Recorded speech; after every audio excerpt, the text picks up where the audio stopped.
Il y a d'abord beaucoup de souffrance, beaucoup de colère parmi les agriculteurs et c'est ça qu'ils expriment à nouveau. Il faut comprendre cela et aussi bien comprendre que la question des agriculteurs n'est pas seulement... La question agricole n'est pas seulement celle des agriculteurs, c'est une question de société. Mais le fait que ça se poursuive, le fait que jour après jour, parce ils ne mettent pas fin...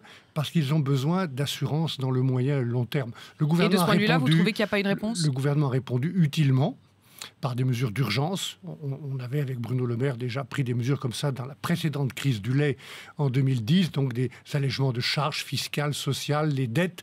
Ça ne suffit pas. Les agriculteurs, ils ont besoin d'une réponse économique. Donc il y a plusieurs niveaux. Il y a d'abord un niveau national qui justifierait, de mon point de vue, une sorte de conférence économique agricole nationale pour...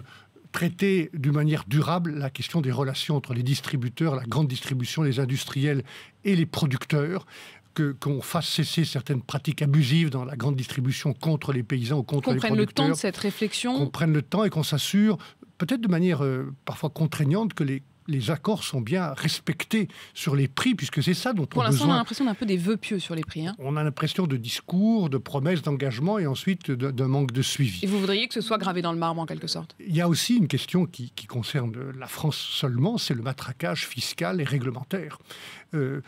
Qui touche les agriculteurs peut-être plus que d'autres catégories, alors même que c'est un secteur économique qui s'est le plus adapté depuis 30 ou 40 ans, qui a fait le plus de modernisation. Et puis, à un niveau européen. Et voilà pourquoi je pense que M. Le Foll a raison de demander une réunion des ministres de l'agriculture européens, parce qu'il y a les questions de la distorsion de concurrence, il y a les questions de l'impact des sanctions sur la Russie. J'entends dire qu'il faut lever les sanctions. Ce n'est pas la question, ce sont deux sujets différents.